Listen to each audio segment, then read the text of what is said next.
The Oklahoma City Thunder select Chet Holmgren from Gonzaga University. What a pass. Giddy underneath for JRE. The reverse and the rookie-to-rookie action. SGA defended closely by Westbrook. Tough. Step back. Gets up the shot. Banks it in for the lead. This is Udart. You're listening to the Uncontested.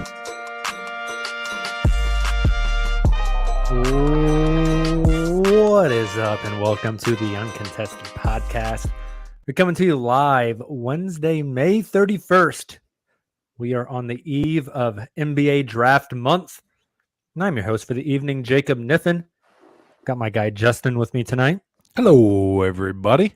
Tayler Peterson is here. Shout out Monty Williams. Getting that Get that big bag. back. 12 million.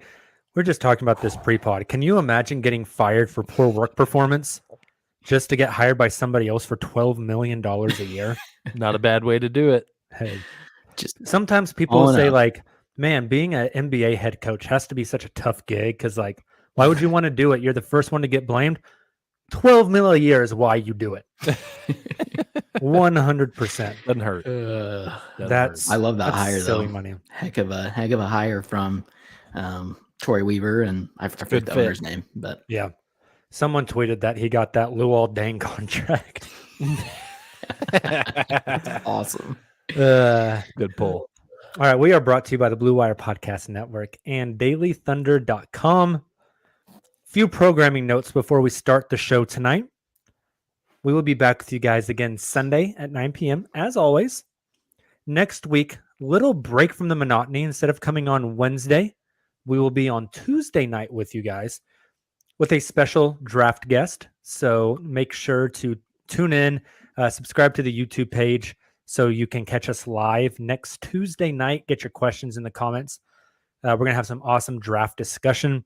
I'm sure we'll have some more mock drafts and podcasts and intel-based stuff coming out in early June. So that will be very good as well for our draft guest.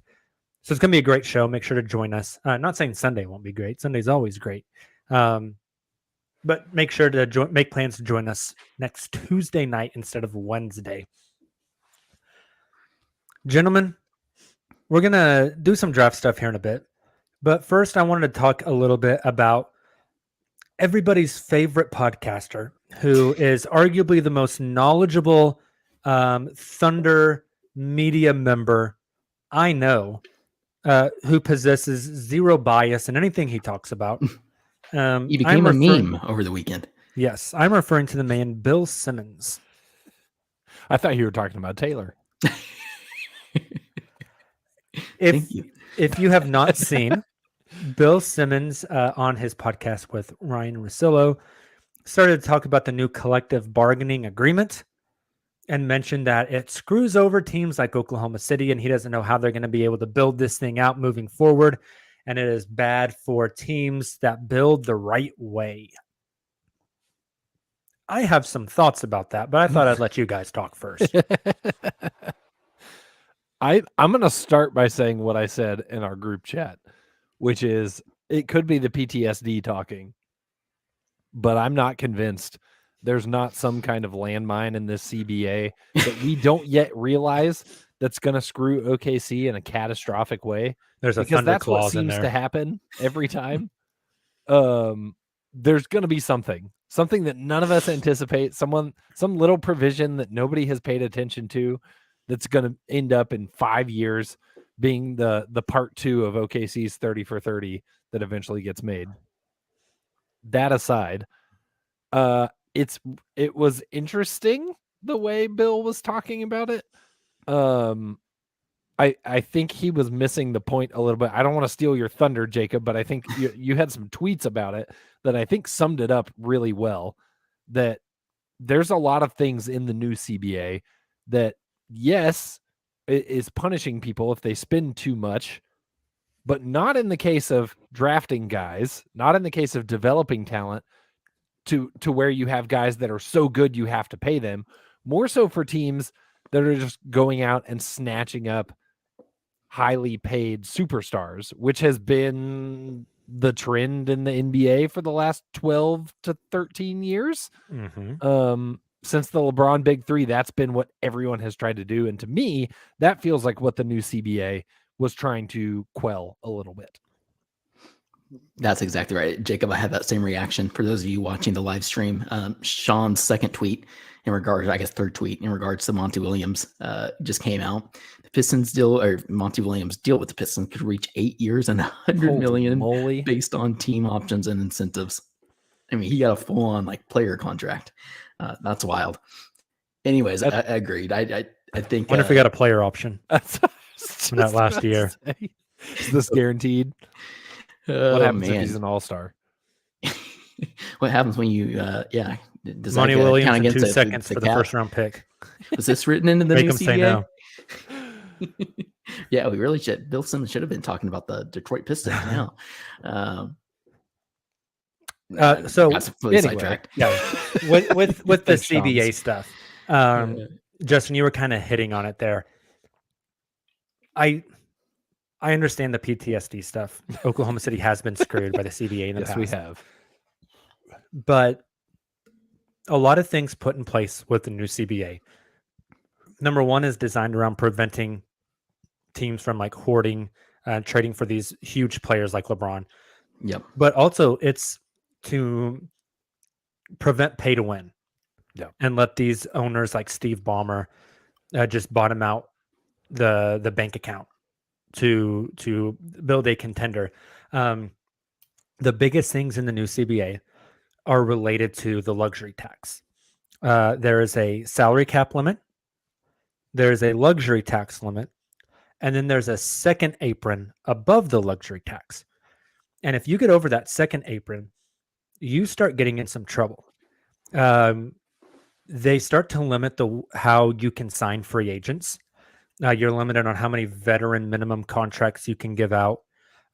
You don't get like the mid-level exception, which is a tool that teams could use to pay a little bit more for a free agent if they were over the cap. You can't sign buyout guys at the end of the year after the trade deadline. That's a pretty big one because it's always been popular. Big deal. Yep. You cannot trade for a player, and you can't make a trade and take on more money. Like trades are rarely ever perfectly even as far as salary is concerned. Yep.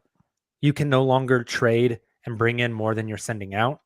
If you're over that tax limit for, I think, consecutive years, you cannot aggregate players in a trade, meaning you can't do a 2-for-1 or a 2-for-2. You can only trade one guy. That's huge.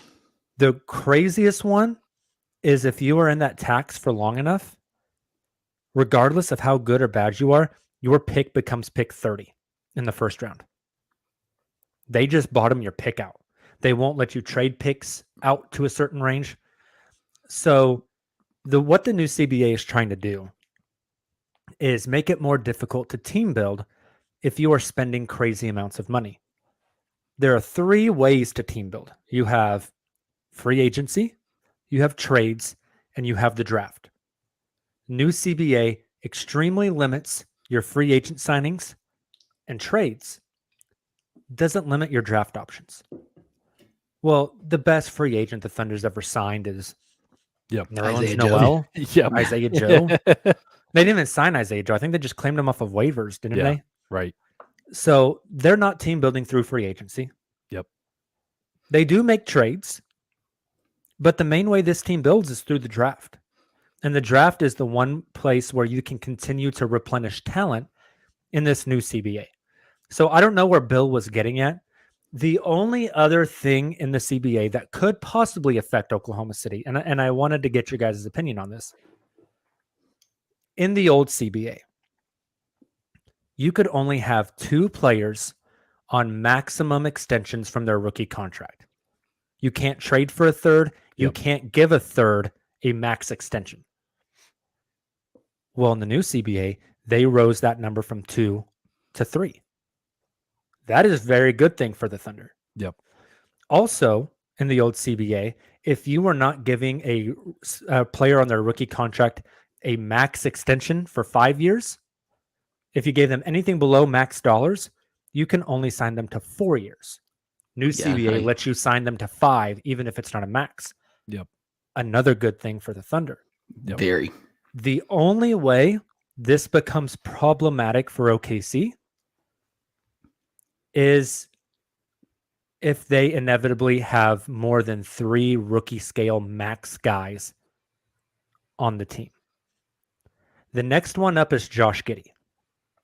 If Josh Giddey gets maxed, you have Shea and Josh. And then the following year, you would Dub be and looking Chet. at Dub and Chet. That could be possibly 4. So does someone get squeezed out there? Does somebody have to take a little bit less? My guess is it would be Giddey. That would be my guess as well. Give him, to your point, give him like a few mil less, or and stretch it out over 5 years. Or it could be Chet or J-Dub, because you can give players contracts based off percentage of the cap. Yeah. And when Giddey signs that year before Chet and J-Dub, the cap will be a little bit lower. Then the next year it'll grow. And so even though Chet or J-Dub maybe doesn't get a max, the sheer dollar number Goes up. is still comparable. I think one thing that, as you were talking and kind of as you're looking at the CBA, that could happen is a bit of a resetting of the max contract market. I feel like in recent years, max contracts became a default of like what you had to do if you wanted to keep somebody. I don't feel like it was always that way, but it felt like there was a lot of guys getting maxes that didn't deserve maxes just because they were like the best player on their team. So the team felt like they had to give him a max. I wonder, because of the implications of this new CBA, does this change that? Does it become less of a foregone conclusion, because those teams that are looking to build through trades, to build through free agency, they're going to be more diligent about avoiding those penalties. They may not be as apt to throw out a max contract because of all the restrictions they could find themselves in if they hand those out too freely. So this could change the way that teams view max contracts, very similarly to what happened, with the cap spike last time. That kind of changed the way contracts were dealt with. This could have a similar effect, and that could, assuming that lowers the number of max contracts, even though you can give out more, maybe there's a dampening of it a little bit. That could be beneficial to Oklahoma City as well, to where a guy like Josh Giddey can't go get a max from any team in the NBA, and that changes his market value, which changes probably what he's willing to accept from the Thunder. So I think there's so many dynamics, but then again, the flip side could happen, right? Because teams can give 3 of them now, that could change it in the opposite direction. That's one of those things that like could accidentally screw OKC, because like anybody could give Josh Giddey a max now. So that's one that I think how teams approach max contracts moving forward under the new CBA is going to be very interesting to watch. I agree with that. Now, to your point though, like using Giddey as an example, you at least in this situation would have, an off season, a negotiation period where obviously if you aren't able to come to an agreement, you're already looking to trade him, and you still can get as much value as possible for him at that point, rather than just like him hitting restricted free agency. There's a little bit of a grace window there. Something else I was thinking about, though, I think you guys really broke down the new changes of the CBA really, really well, and where maybe like Bill Simmons and Ryan Russillo were led astray in a sense, and how it applies to OKC.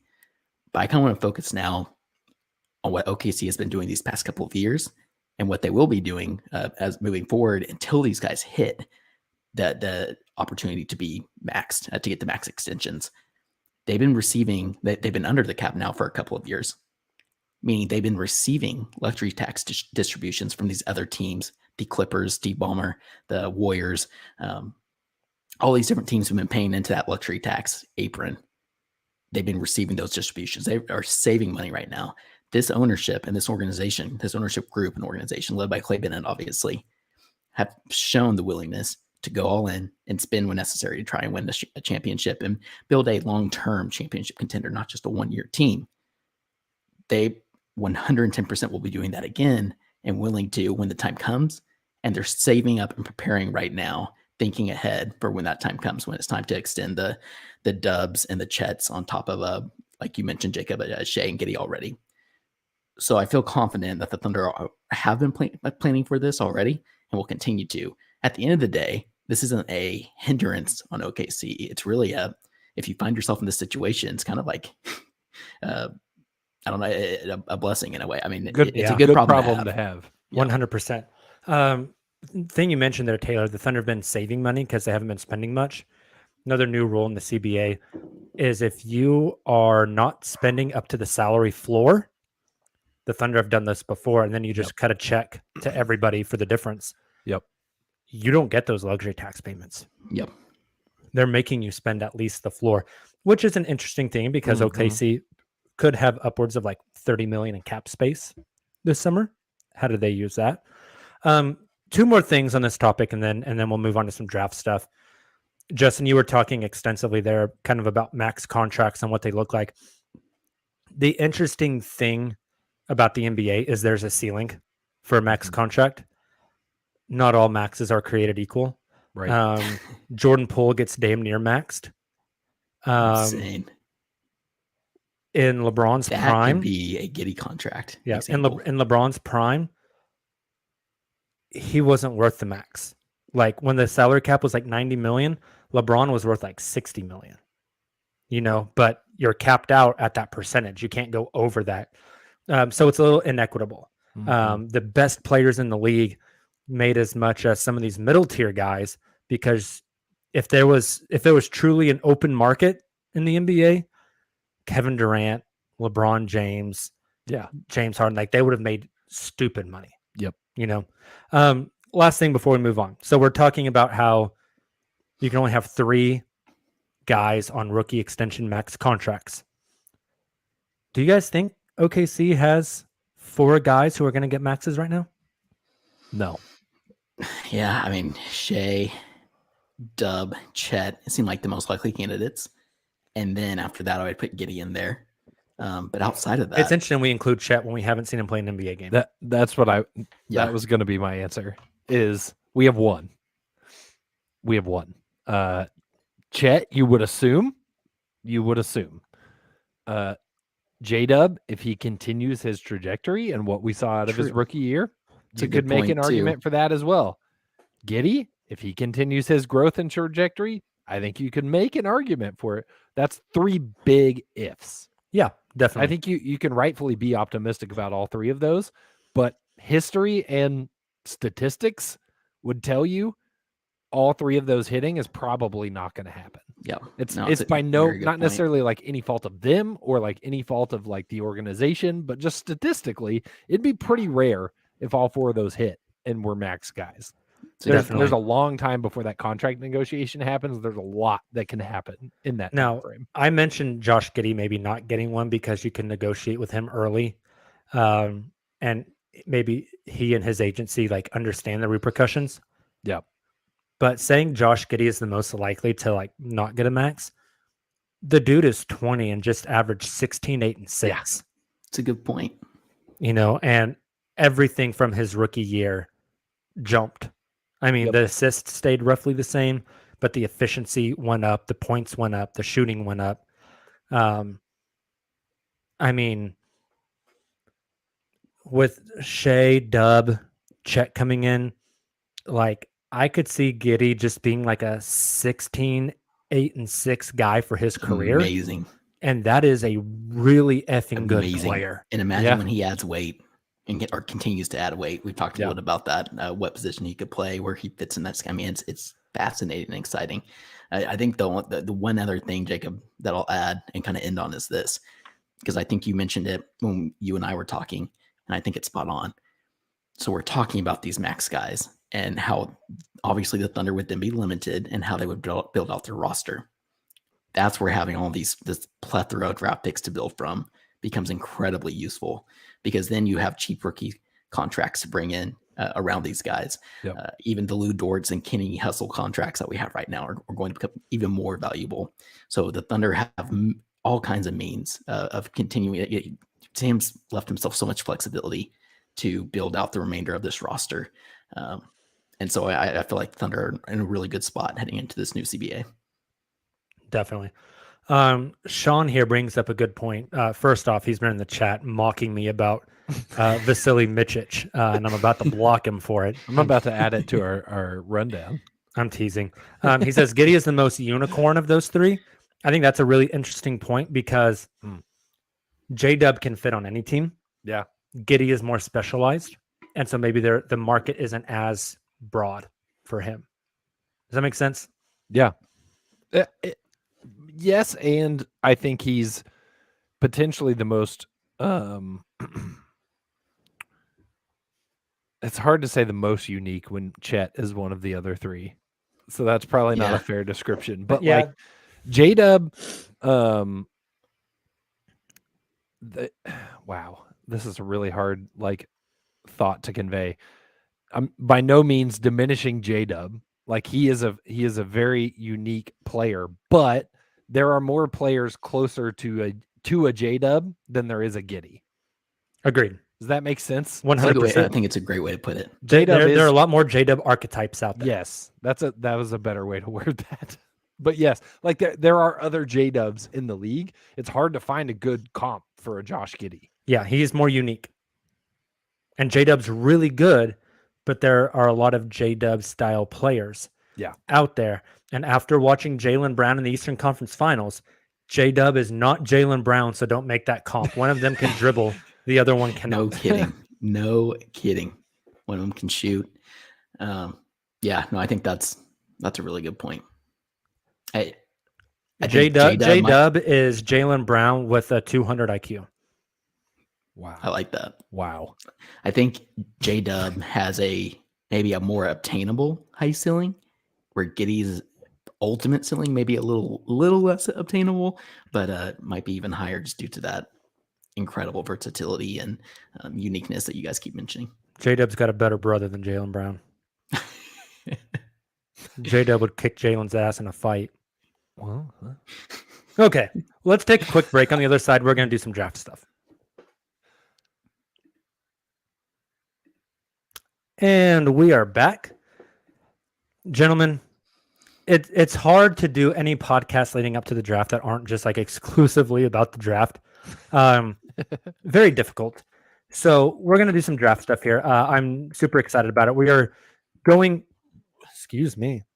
throwback here to an uncontested staple called Take It or Leave It. Really simple game. I'm going to give a statement, and we're going to bounce back and forth between Tayler and Justin.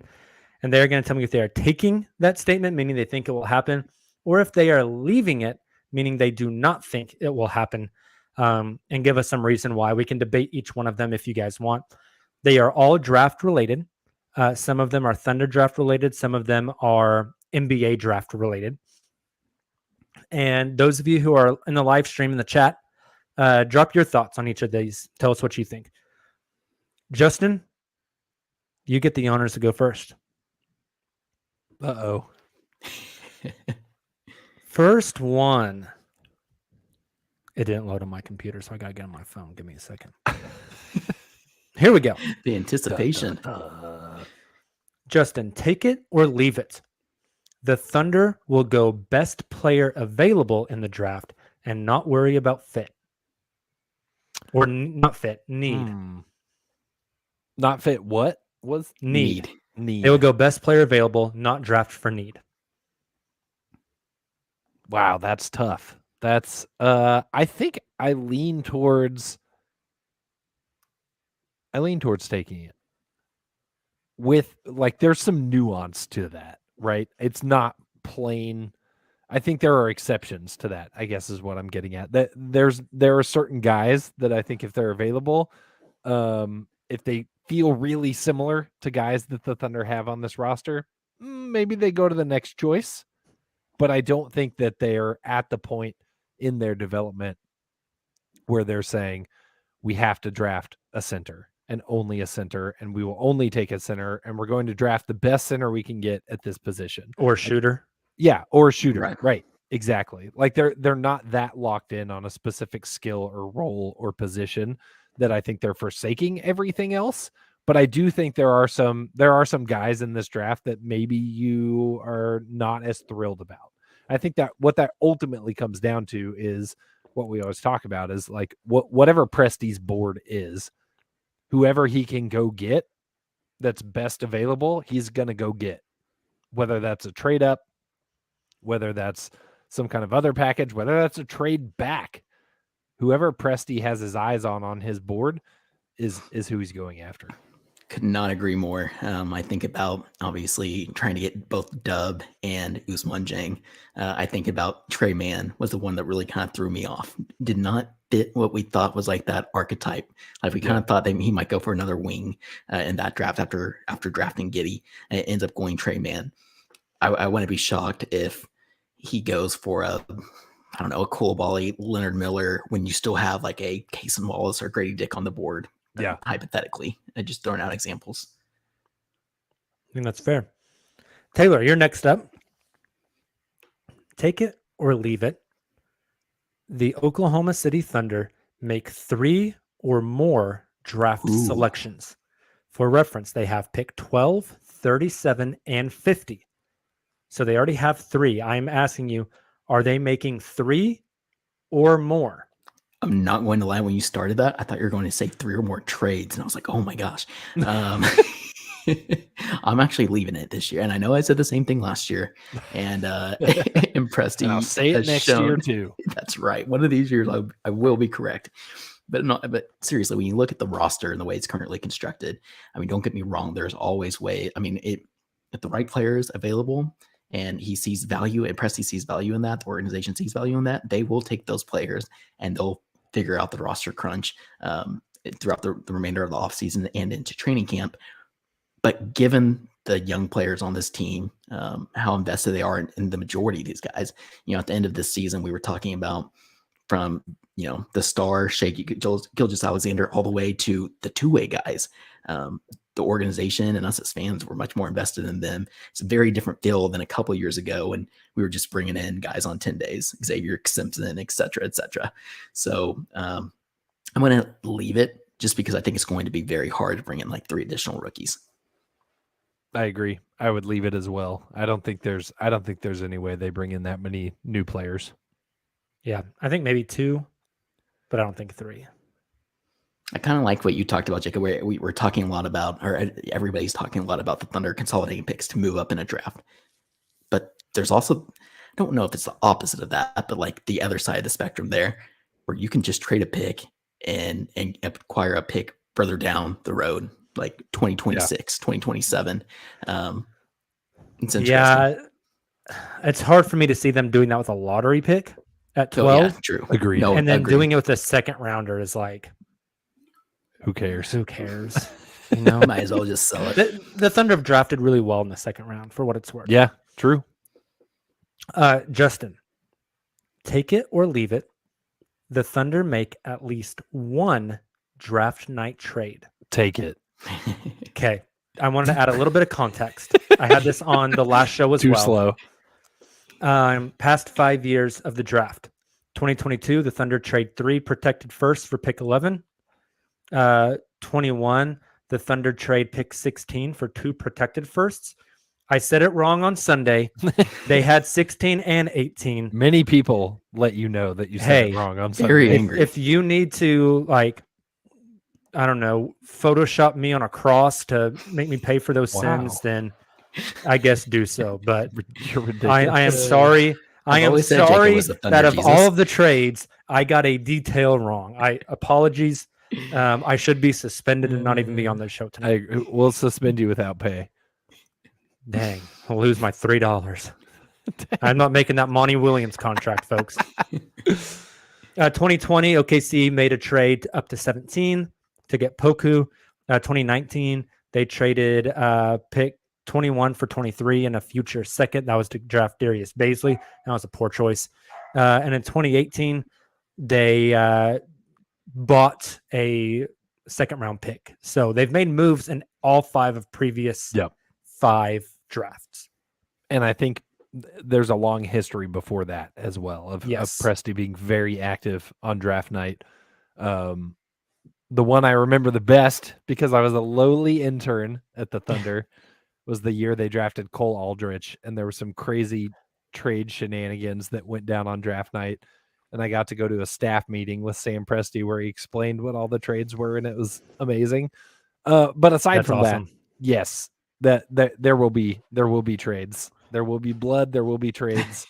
OKC is going to be active again. I think this year especially, they've got the assets to move around. I think the draft could be very interesting. Again, broken record, feels like we say it every year, but like the Thunder are a big candidate to try to move up in this draft. It all goes back to Presti's big board. Like I said earlier, whoever he's got his eye on, if he wants him bad enough, he can go get him. Now, where that number is, Well, is it 10? Is it 8? Is it 5? Who knows? with the exception of number 1 this year. Correct.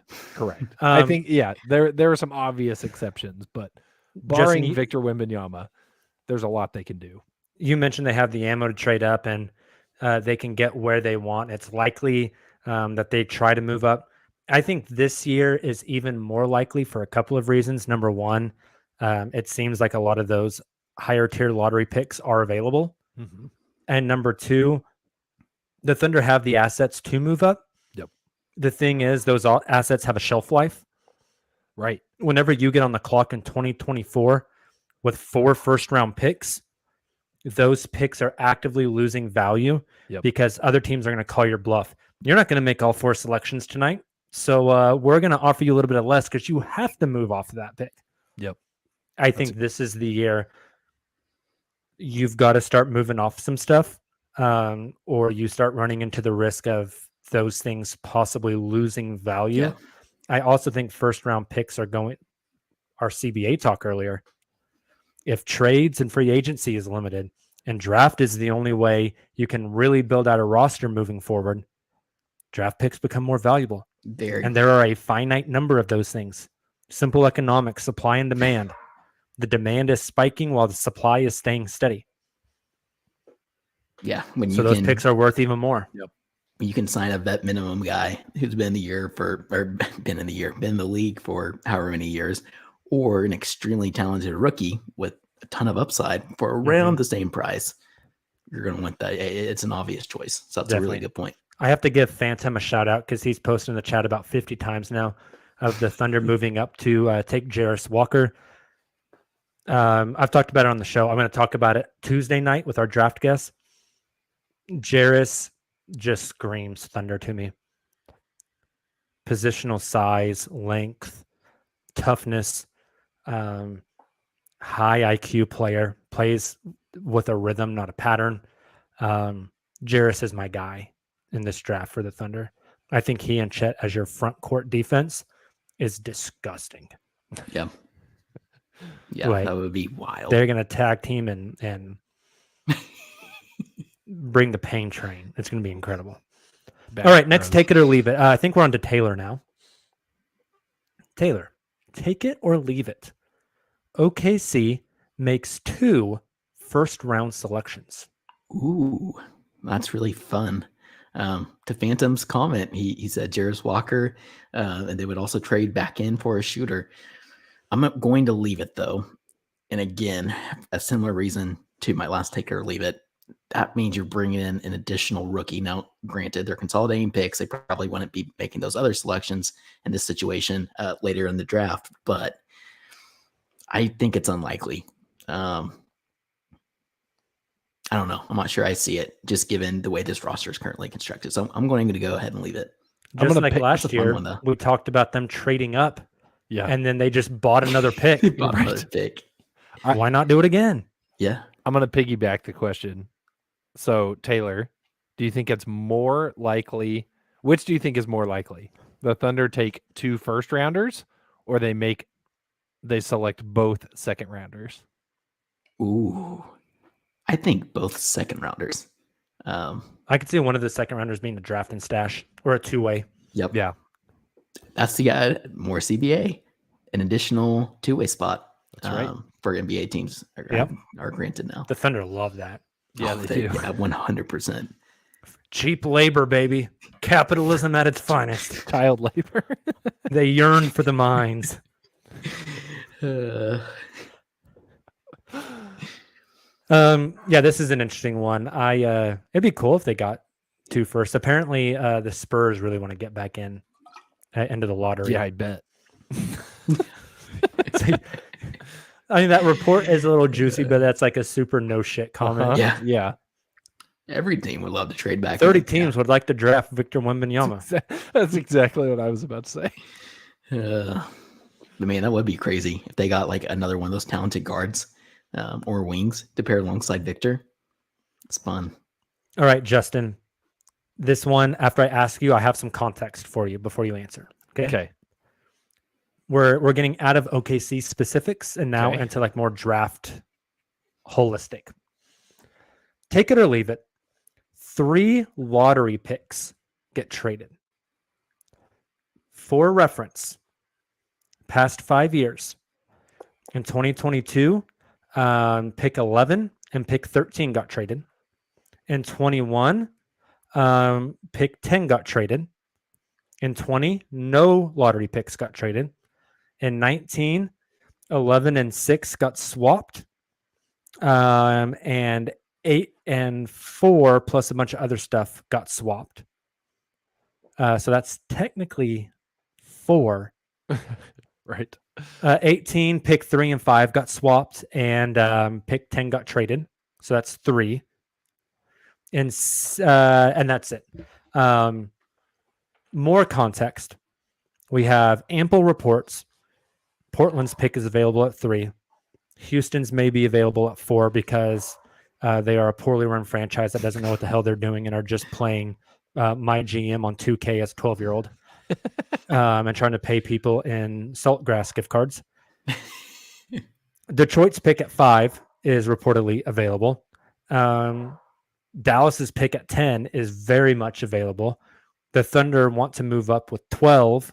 I mean, there's always reports. Always. Like our 3, 4, and 5 getting traded, that would be insane. Insane. But so that's the context. Back to it again. Take it or leave it. 3 lottery picks get traded. I think I leave it. I feel exactly what you just said, Jacob. There's always reports this time of year because we have nothing else to talk about if there weren't these reports. So you have to, it's prime smoke screen season.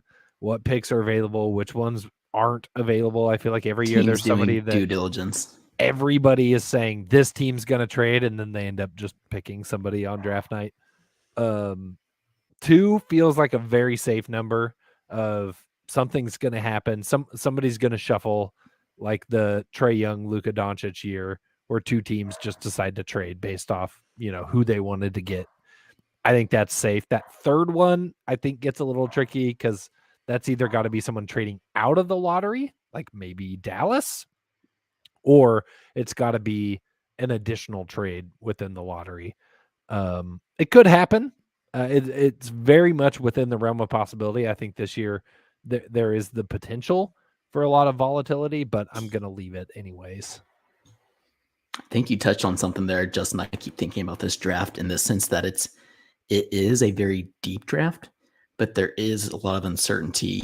A lot of these players have different flaws, and it's a wide variety of players, different player types, but also different player strengths and weaknesses.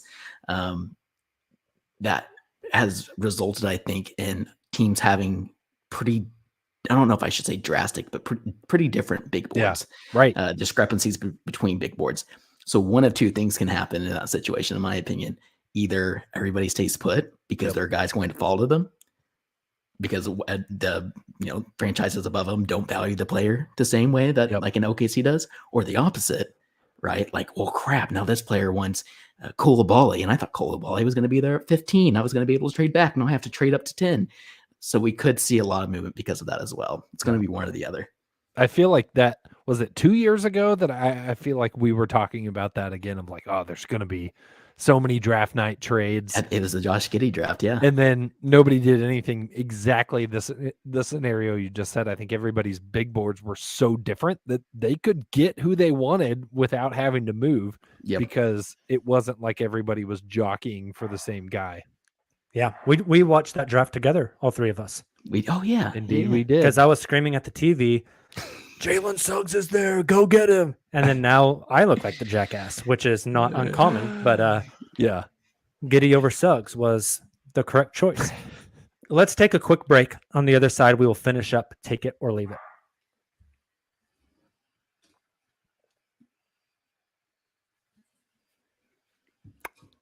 We are back. I hope you guys are not hearing my dog's well-timed barks. She is an idiot. Apologies. Tayler, take it or leave it. An NBA All-Star from one of the past 2 seasons gets traded on draft night. Here's the list. 2023, Giannis, LeBron, Doncic, Markkanen, Mitchell, Embiid, Kyrie Irving, John Morant, Jason Tatum, Nikola Jokic, Bam Adebayo, Jaylen Brown, Shea, Ant Edwards, DeRozan, De'Aaron Fox, Drew Holiday, Paul George, Damian Lillard, Tyrese Halliburton, Sabonis, Triple J, Siakam, Julius Randle, Kevin Durant, Steph Curry, Zion Williamson. It's a lot of names. That's just from this past year. But even when you were going through through that list, there wasn't really a name that stood out to me like this could happen. Like obviously the prime candidates, if you want to call it that, the rumor mill, Dame Lillard stands out, but everything Pascal, Julius Randle. Pascal, Julius Randle's the other one that stood out to me with New York.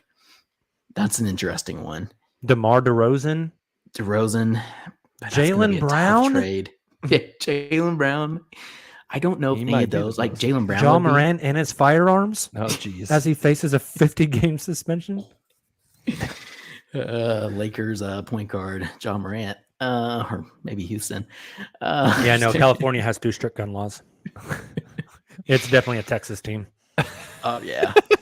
Sorry, Justin. I think I'm leaving it. I think if an All-Star is traded, it's probably not happening on draft night. And I just don't see a lot of those candidates outside the ones we just kind of mentioned there. Julius Randle, Jaylen Brown, maybe. But those are really the only 2 that kind of stood out. I'm going to play it safe and leave it. I think I agree. It's there's a lot of time for some of those trades to happen. All right, next up, Justin, take it or leave it. A player currently mocked in the top 7 falls out of the lottery entirely. Ooh. Do you want a list? Yeah. Whose mocks are we using here? We'll use the ESPN one because it is the most recent. They updated today. I'm going to stall as I try to find the ESPN mock draft. Still stalling. So obviously you have Victor Wembanyama. You got Scoot Henderson. You've got Brandon Miller. You've got Amen Thompson, Cam Whitmore, Asar Thompson, and Jarris Walker. I'm gonna take it. I don't feel confident. Who? You want all 7 again? No, maybe no. Like, it's just hard to say. Like to pinpoint it. Oh, you don't know who's gonna fall, but you think one of the 7 could. No, I don't know who's gonna fall out, but I'll take it. In that, it just again, it seems like I vote Wemby. I don't. Wemby slides down the board. I don't have data to back this up, but it seems like there's always one. Always is probably the wrong choice of words. I hope it's Jarris. I think Taylor Hendricks is a candidate as well. I still like Taylor a lot. Yeah, Hendricks is an interesting one. I'm not a big fan of Taylor's. He's a little more late, and I could see Taylor's. Just in general. I could see him falling out. I was going to say Taylor, and I was part of me was thinking Cam Whitmore also potentially. But I don't know. It's hard to say who, but I think it's a likely enough scenario that something will come out in the next 3 weeks that changes the way teams view a guy. Maybe he's a crappy interview. Maybe he has a bad workout. Maybe, I don't know. Like there's There's plenty of things that could happen between now and then that could change the way these guys are mocked. I think like you said, you were talking about he didn't fall out of the lottery, but like there's always those guys. RJ Hampton is the one that like comes to mind for me of like, yeah, this is why I'm not a draft guy. I was so high on RJ too. You guys remember that? Yeah. Our draft live stream, the comment section was screaming for RJ Hampton. Draft RJ. Jalen Suggs falling to 5 when it was like he was mocked 2 to 3. Yeah. Hey, to that point though, Justin, and speaking of Gavoni, one thing that he had today in his mock draft that he came out with, or yesterday or whenever that was, had a Kaysen Wallace falling down to like 17, and I then think Hood Kaysen is Schifino good, jumping to 9. I am not a fan of Hood Schifino. I mean, I think he'll be fine, and I understand he has the archetype that Gavoni mentioned. I like Kaysen a lot. Kaysen's a dog. Yeah, me too. I'd be shocked if Kaysen doesn't go at least top 12, and Hood Schifino going top 10 like just shocked me. Yeah. Well, maybe we see something crazy like that. Before we move on, talking about the chat over here, Phantom, I don't know if you've been in the chat before, but this is highly entertaining, and I encourage you to continue to come back. I am enjoying the comments. Justin. No, it's Taylor's turn. I was going to say, didn't I just go? It's Taylor's turn. Sorry. Taylor on the spot. Take it or leave it. Just like last year's number 1 pick, the number 2 pick this year will be a mystery leading up to the start of the draft. I like that. I'm going to. We had Woj frantically tweeting 20 minutes before the draft started. It's going to be Paulo. Do we have something similar this year with number 2? Yes, I'm taking it because there is a lot of uncertainty with Brandon Miller. Obviously, with the whole legal situation, him not being able to comment on the ongoing investigation because for legal issues or legal purposes. What if something comes out about that pre-draft, like a couple days before, something that, like, not good, drastically affects his? That would be that's a top 7 dropper. That would be bad. Yeah. I also think Scoot is probably going to be. I don't know. I think Scoot's being slept on again a little bit. I think he's pretty easily, in my opinion, the second best prospect in this draft, ahead of Brandon Miller, who I also really like as a basketball player. And just like all the stuff that's already coming out about the Hornets being all in on Brandon Miller from a basketball standpoint, obviously going to do their due diligence elsewhere. But I get smokescreen vibes there as well. And so I'm going to take this one. I really wouldn't be surprised if it's, like you said, Jacob, it's draft day, draft night, and we hear that Scoot's actually been the guy the whole time. See, or maybe it's Amin Thompson. I don't know. I'm going to push back on this one. I'm going to leave it. Last year, it was a hell of a smokescreen by the Orlando Magic. Pick number 2 was Charlotte, and I have zero faith that they can pull that off. It's a good zero point. faith. I mean, am I wrong, Justin? No, you're not. Mitch Kupchak came out post-draft or post-lottery and said, well, we already got a point guard. It's like, bro, you're not supposed to say that out loud. Like, what are we doing here? Also, I think we sleep on Scoot's name a lot. Having a point guard named Scoot is just absolutely elite. You're going to print money. Like, it's like there's a college quarterback named Dart.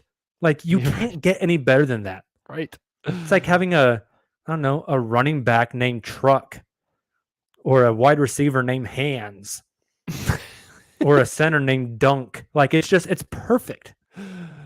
It's good. Yeah. How good would the tweet be? Henderson scooting down draft boards. I'm sorry. That's good. We're going to have to try to recreate. You know how Woj on draft night doesn't say they're selecting him. He uses different adjectives. Mm-hmm. Charlotte scooting to the podium to select Henderson at 2. Yes. You know Woj has to have an intern that's coming up. Charlotte has their sights set on Brandon Miller. Oh my God. No good. That was good. That was really good. Orlando's got a hard on for Dick. No. Prayers answered. Rockets take Amen. Boo. Oh man. Man, this is good. This is good. We should try to spoil the draft. See That's what incredible. We're gonna have to come up with some more and tweet them out. Those That's pretty good They're on the fly. fantastic. that was incredible on the fly. All right, last take it or leave it is for both of you. I made 9 because I thought Nick was joining. If I knew that he wasn't, I would have kept it an even number. So the odd number goes to both of you. Okay. Take it or leave it. Thunder fans will be happy with the draft once the night is over. No, leave it. Not a chance. I The think only people were time that's generally beyond happy last year. repair. That was the only time because they got Chet at number 2. There's no other scenario. Thunder Twitter is always pissed on draft night. I can't believe they traded 5 picks for 1B. What are you doing, Sam Presti? Even like beyond Chet, right? Like there was a lot of like. Oh, It go was back fun. and watch the stream of us on Doing. pick 11. Yeah, That's all you need to exactly. know. Yeah, That is No. fair. Yeah. No, I think that's a good point. Just prepare yourselves for when the Thunder trade up to 10 with Dallas for Rayon Repair because they were afraid that the Pacers at 9 were going to take them and I remember having Olivier like, Maxence angry, Prosper at 12. Hey, angry conversations with friends and family after they drafted Josh Giddey. And they're like, "How could they draft Josh Giddey when Kuminga was available? Yep. And Book Night was right there. Like they Yep. could have had those Hey. guys." I still God, will and- not forgive Sam Presti for taking Ferguson over OG. hey, that one's not as bad as the draft night that I sat there waiting no. all damn night to see them take freaking Mitch McGarry and Josh Hustis in the Hustis. first round. The first a ever draft. NBA G League draft. The mustache. stream is already going off the rails, so What a I'm draft. gonna take it off the rails and crash into a building. Kamiya and I were watching that draft together, and after the Mitch McGarry selection was made, I looked at him and I said, "Who is Bitch McGarry?" Because that's how I felt. And you know what? I was justified that I time. was right. Hey, he had some moments his rookie year where He we played thought really was gonna good. Be fun. But he was too obsessed with unicycles, bowling, snakes, and weed, and apparently women driving cars in Edmond to get his career back on track. Well, who among us has not been distracted by those things? In a world full of Mitch McGarry's, BA, Lindy Waters. Because I I was like thinking it. about the DoorDash. I don't know what that means. Talking I about was- driving cars, getting his career back on track. I We're was talking thinking about Josh Giddey. I was thinking about our poor guy Keandre, who does an incredible job over at Hoop and Elect. And somebody after Josh Giddey was selected decided to take a screenshot of Josh Giddey's draft video that Keandre made of the weaknesses Yeah, that said like shooting, dribbling, defense. basically being an NBA player. And they were like, this MFer's weakness is basketball. And I was like, God, poor Keandre. And people were just like dragging him. And I was like, dude, it's a really good video. Like, you got to watch It is a good video, but it is a legendary It was a meme. funny point. Yes. Sean says the Thunder were really high on Mitch McGarry. That They would have weren't been a the good only ones, Woj buddy. tweet. The Thunder, the Thunder are high on Mitch McGarry. I can't believe you said they have their sights set on Set Brandon Brandon Miller. Prayers answered for him, man. So Oh good. my gosh.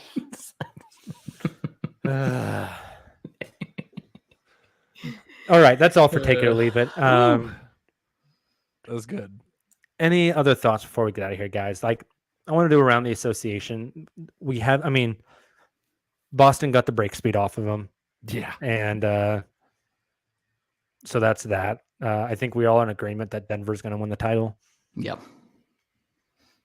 I think Bam Adebayo is good, Denver's looked so good. but This The play. Jokic Nicole, skin. I mean, AD was like built in a lab to defend a guy like Jokic. Yeah. And Jokic gave him 26, 13, and 10 on average Insane. in a sweep. I mean, that Easy. Poor it's Bam. abuse. It's abuse. If that's what he did to AD, what is he going to do to Bam? Mm-hmm. I mean, we're going to get like They a don't have 30, anybody else 15, besides 15 Bam night. to guard him. They're Yeah. going to put Kevin Love on him? Jokic is going to drop 40 on him and then go dig a grave for him afterwards. I mean, And then Jokic's brothers are going to bury him. That's what I was about. Dude, That's his brothers are exactly what I was scary. thinking. I unabashedly love Jimmy Butler, but he's the only part of the Heat that I love. He not playing great lately, but like you're not a Caleb Martin guy? Tweak that ankle a little bit. Yeah. Also, they're flying in. I mean, they left immediately They basically flew after straight, Game right? 7. The altitude thing is real, even though It is real. That's pretty good. Sean's on one tonight. I do want to know what motivational video Spo showed the team that helped them win Game 7. Did you guys see that clip? No. Oh my gosh. Go look up the clip. Post-game trophy ceremony. I think it was Bam who said, Coach got us really inspired. He showed us a motivational video, and Spoelstra's face looks like he's seen a ghost. And Ernie goes, Spo, we got you right here. What was that video? Yes, and twice. he's like eyeballing him, and he's like, it's not about the don't do video. And he's like, no, but tell us about the video. And he like grabs Ernie, and he's like, it's not about the video. And I'm like, what was on that video? I must know. I'm intrigued now. The comments on the videos are more unhinged than our live stream comments tonight. Lots of things That's I can't awesome. repeat, but made me laugh. Yeah. Just building some team chemistry. Uh-huh. I need to go watch it. Yeah. Look Look read at the comments. It's good. Yeah, that's interesting. Yeah. All that I think aside, I don't think he has a motivational video for the Nuggets. I don't think The there's Nuggets enough are just- motivation.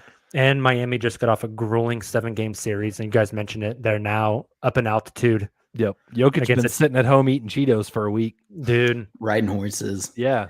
living the dream. the best picture in NBA history is not the Jordan free throw line dunk. It's not AI stepping over. Who is he stepping over? Ty Lue. Tyloo. Not AI stepping over Ty Lue. It's 11-year-old Jokic, So good. fat that as chair. hell, drinking a 3-liter of soda. They don't even make those anymore. And then getting drafted during a Taco Bell commercial. Yeah, that's what I was gonna say. His legacy. It's like the kid picture. It's the screenshot of the quesarito Yes. while he gets drafted, every and then it's like single NBA time. champion and 2-time MVP. Why don't they talk about the Nuggets enough? I've gotten so tired of hearing about that over the past Yeah. week or so. He's insane. Dude. I did see, He's one of the best passers in NBA history. yeah, not just a big. Agreed. Yep. Yeah, like you put him up there with Nash, with Kidd, with Stock. Like he's insane to be that big. He's the most unathletic son of a gun there is. He eats on the offensive glass. Like Gets he it is the done. epitome of old man game. Yeah. And I absolutely love it. Arguably the most athletic sports league in the world. Where you got guys like LeBron James or Tayler send us that picture of Amen Thompson Yeah. doing that vertical in Portland. That's the league that Nikola Jokic plays in, and he dominates. And he's dominating. Exactly. You love It's it. incredible. Incredible. All right, let's get out of here. Oh, I thought my music was going to play. It's not going to play. Such Sorry. a tease. Yeah, I know. It helps if you got the cord plugged in. So Silva will drop the outro music and post edit. Thank you guys so much for tuning in. We really appreciate you. Chat was awesome tonight. You guys are wild. The degenerates are out in full force. I appreciate it. If you have not already, make sure you sub to the YouTube channel. Join us every Sunday night, 9 p.m. and every Wednesday night, 9 p.m. Except for next week. We'll be on Tuesday night with a special draft guest. You'll want to be in the live stream in that one and get your questions in the chat because we'll make sure to ask our draft guest all of your questions. It's going to be a blast. Then Sundays and Wednesdays leading up to the NBA draft. And then draft night. If you haven't followed the Uncontested for long, draft night is our night, baby. Justin, Tayler, myself, JD, and Nick will be in intermittently. We'll have guests on. We go live for the entire NBA draft. We start about 30 minutes before pick number 1 is selected, and we'll stay on through the end of the first round, probably on through pick 37 for the Thunder, unless something different happens. And then we'll have a draft breakdown podcast afterwards. It's one of my favorite nights of the year. Absolutely love it. This is going to be what our fourth time. I think we did so. the Poku draft, the Giddey draft, the Chet draft. Yep. And now the Jarris Walker draft. Hey. Speaking. I love it. So also make plans with us that night. Even if you're at a watch party, if you're hanging out with friends, pull up the stream, listen to us as we go through. It's always a blast. We have so much fun. Everyone here in the chat can tell you that it's a blast as well. We will see you guys Sunday night, 9 p.m. Until then, you guys have a great rest of your week. Enjoy the NBA Finals. Should be a blast. Go watch Jokic just cook everybody to a crisp. And we will see you guys on Sunday. Until then, and as always, Thunder up.